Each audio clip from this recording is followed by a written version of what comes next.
This is day 3 of our calculator unit. Today we're going to be doing some new stuff with scatter plots, correlation, and linear regression. So there's some new vocabulary terms here, scatter plots and correlation. I'm going to talk about those first, and then we're going to get into the actual math portion of what we're doing today, which is a linear regression.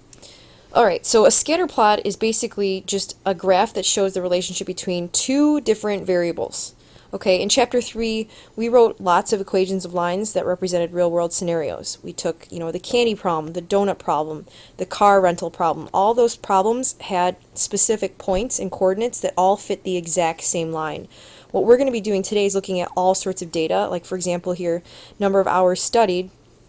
29 different students gave the number of hours that they studied, and then those 29 different students scored different exam scores. Now, when you put those onto the same XY plane, then you get something that's called a scatter plot. So this here is a scatter plot. It measures two variables on the same graph. Okay. Now, when those variables are determined to have some sort of relationship, we say that they are correlated. Okay. Now we're going to talk about correlation. So two variables can be correlated in a few different ways. So you could have, if you look at this scatter plot here, a positive linear correlation. Okay, as x increases, y also tends to increase. You could have a negative linear correlation. As x increases, y tends to decrease. You could have no correlation, which means that there is no clear trend in your data. It's just kind of all over the place. Or you could have a different type of correlation, which we're not going to cover. In this case, you can kind of tell that it's a quadratic correlation here. So these are the different types that we're going to focus on, just a positive linear correlation and a negative linear correlation, or something that has no correlation.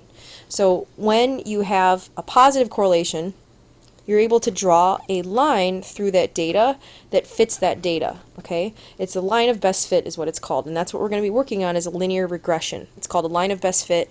Linear regression is what you do in order to find that line of best fit.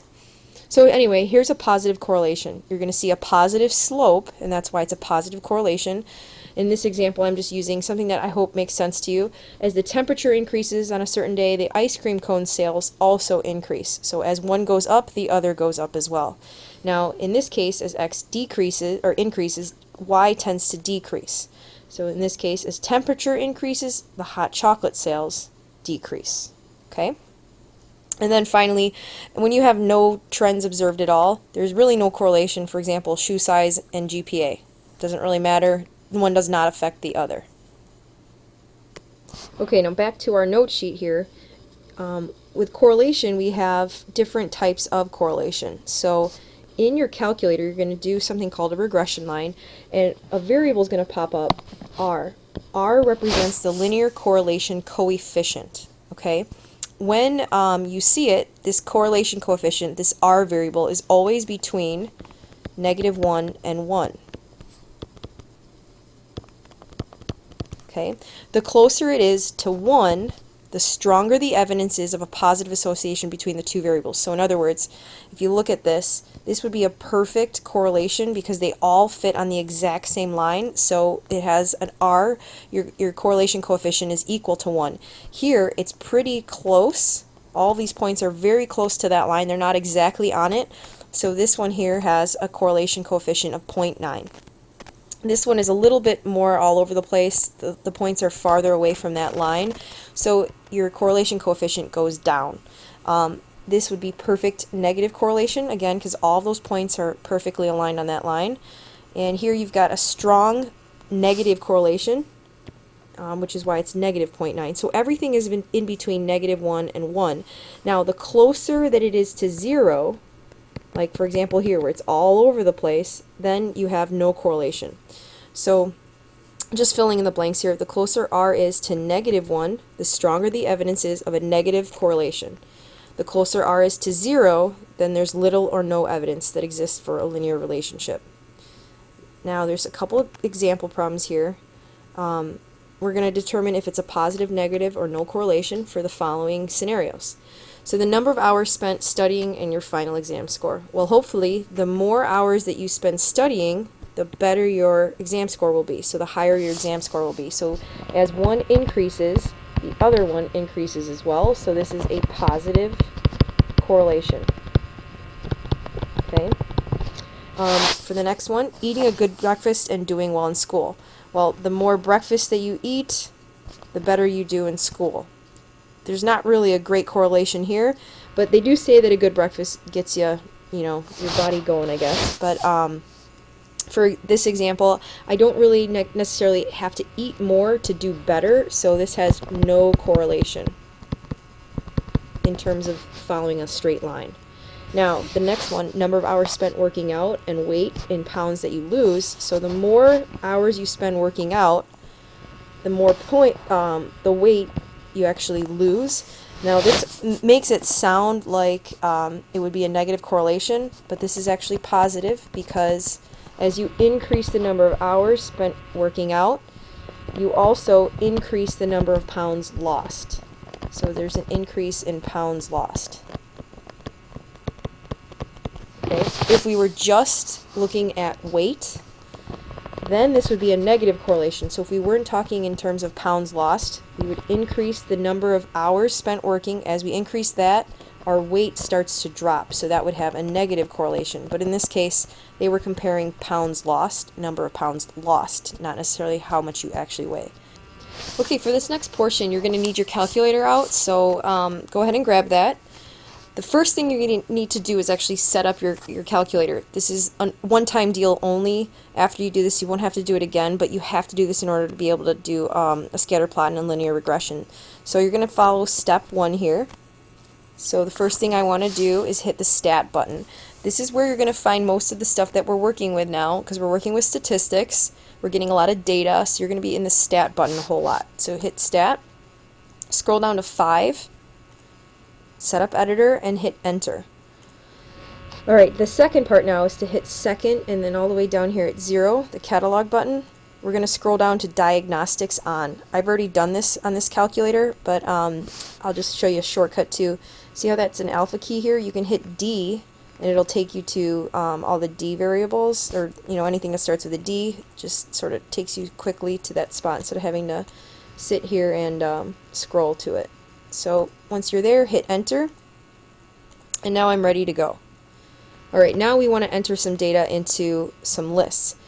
Again, to do that, you're going to be in your stat key. I'm going to switch actually calculators because I like this one better. Alright, so where's my stat key? Alright, so I'm hitting stat now, and I'm going to edit. See, it's fancier. I just like the colors in this better. I'm going to edit, so I hit enter here. And in L1 and L2, I'm going to change these values to reflect this set of data here that I've been getting. So, let me move this over. See how I have numbers already listed in here? You probably don't, because you probably haven't done any linear regression before this. But if you have, and you have something stored in there, you want to scroll up to L1, where that black part is right here, and hit clear, and then hit enter, and that'll clear out the whole list. So go over to L2, hit clear, not delete, but hit clear, and then enter, and it clears out the whole list. So we're going to place these values here into our X column, these values here into our Y column, or L1 and L2. Alright, so I enter that. I just go to the first blank, and I type in 100, and it now moves me down to the next X value. So go ahead and type these in. So magically, through technology, here's all my data entered. Okay, so I didn't want you to sit there and wait for me to enter all of that, but hopefully you're caught up now and you've got all of that data entered as well. Alright, now that we have that data entered, I want to actually see this graphed out. What we're going to do is hit second, and then stat plot. We want to plot our statistics, so it kind of tells us exactly what that function is going to be for that button. So plotting our statistics now. I want to see this, and I'm going to turn this on. So mine's already been turned on. You see how that says on here and everything else says off. So stat plot 1 is on. I want to go into this though and show you guys what it looks like. It's going to dot plot this because that's the type that I have selected. I could also do a line graph, a histogram, all sorts of different stuff here. It's taking L1 as my X list and L2 as my Y list. Okay, my color is going to be blue. You might not have an option for color, but I do. All right, so I'm going to hit enter, and now I'm going to go to zoom so I can actually see this. Zoom 9. I want to go to zoom stat here. And now I can see those plotted graph. Points plotted for me. Sorry, I can't talk. Alright, so, you know, if I would have zoomed into the standard window, I might not be able to see any of those plots, and actually I won't because they're all, you know, the X range here is so high. So I want to make sure I can see it by hitting zoom 9 because it'll automatically fit whatever statistics I've put in for it. So that's the scatter plot. Okay. Now what I want to do, what I'm interested in, is finding the line that fits through that. Okay, I don't have to do any calculations. This is something actually you would do in statistics, but our calculator can do that for us. So we're going to find the line of regression, the line that best fits all of this data. It's going to roughly put some points above it and below it and try to be the best, most accurate line that represents this data. Okay, so that's the second part here. So the part that we're doing now, we're performing a linear regression. Okay, and we're going to use our calculator to do that. To do that, we're going to go to Stat. And this time we're going to go over to Calculate. Instead of editing our list, we're going to go to Calculate. And down here at 4, Linear Regression, we're going to select that. Notice that it's in terms of AX plus B. That's very similar to MX plus B. Okay? Or it is the same as MX plus B. Instead, they put an A in front. So I'm going to hit Enter. Right now I have List 1, List 2, and I can store my line. So I believe on your calculator you are also going to be able to store it. It might not look identical to what you see here, but it'll look very similar. To store your line, because we want to store it back into our y equals. Oh, I already have it stored. I cheated a little bit. So let's go back to Stat. Calc 4. So I wanted to store it back in my y equals. You should have nothing there. I already have the line stored, but I'm going to hit vars and then scroll over to y vars because you're trying to put in a y line. Hit function number 1 here and select y1. So this is just where it's going to put the function. You could put it in y2, y3, y4, anywhere. I just always select y1. So now you're going to go down to calculate and hit enter, and it will calculate the linear regression for you. Okay, so let's break down what these numbers actually mean. Alright, and I think I have that written down here. Alright, so looking at what this just popped out for us, if our line is y equals ax plus b, think of a as m. This is our slope. They're telling you right here what our slope is, 3.166, and they also give us the b. Our linear regression line is y equals, so the line of best fit here, y equals 3.166, it's supposed to be rounded to the nearest hundredth, so 3.17 x minus 55 points, and if I'm rounding to the nearest hundredth here, it would be a 0 here, so I'm going to have to bump this up and make that 0.80. Alright, so this is the line of best fit. Now, remember when we were talking about correlation coefficient? Well, that variable is right here, the r. Our r value, our correlation coefficient, is 0.94. So does there seem to be a correlation? Yes. Okay. The reason why there's a correlation here is because r is close to 1. So there's a positive linear correlation, and r is very close to 1, so this does have a correlation. Okay?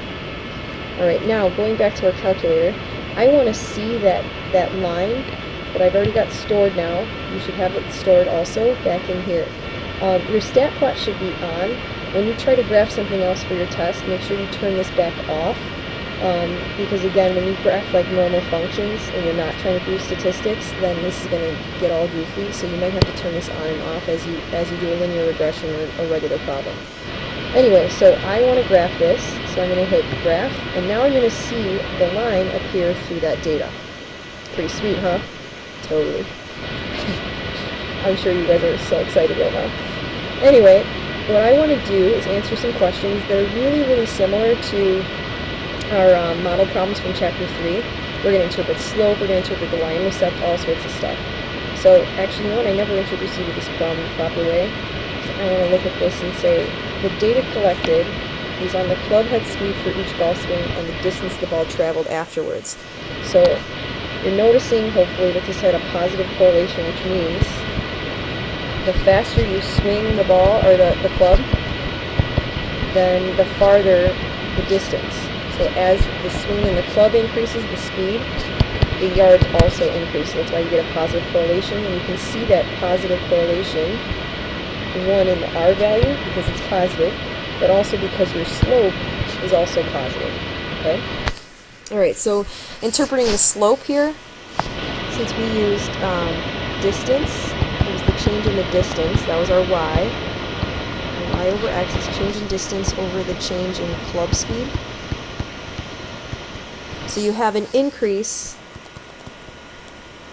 of 3.17 yards for every increase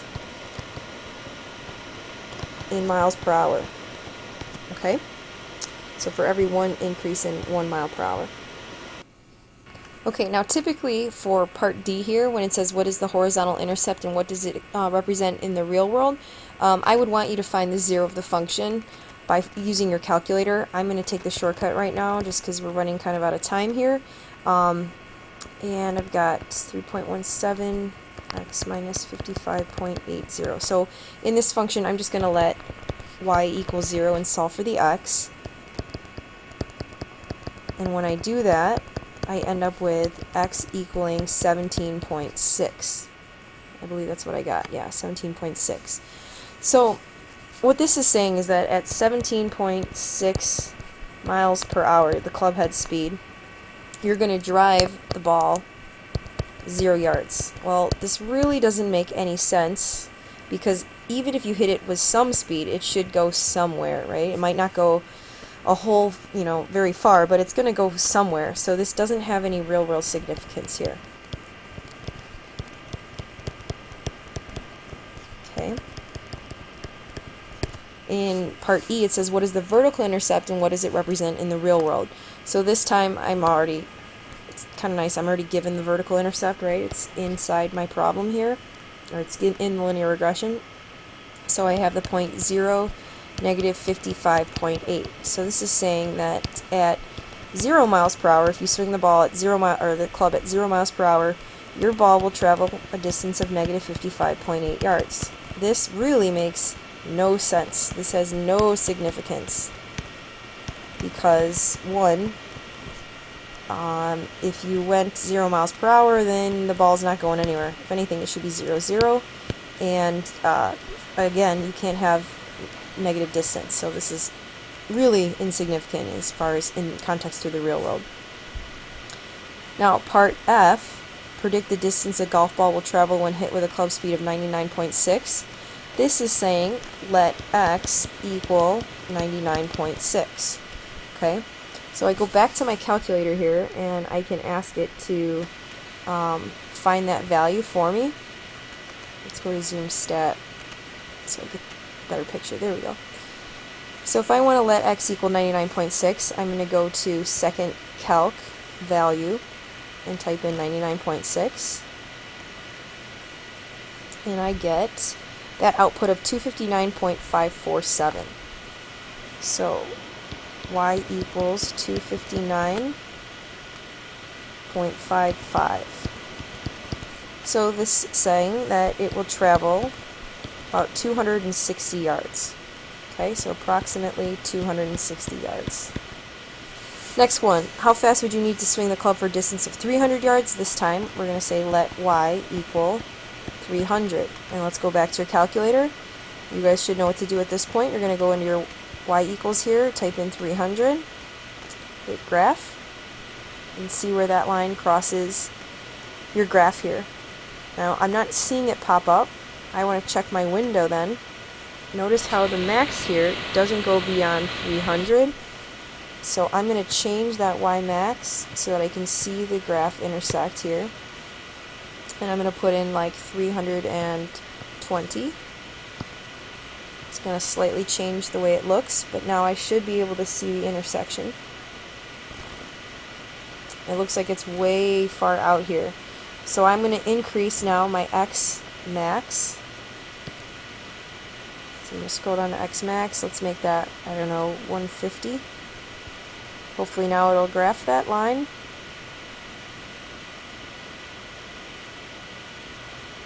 There it is. Okay, so now I'm going to calculate the intersection here by hitting second calc, intersect, hit enter.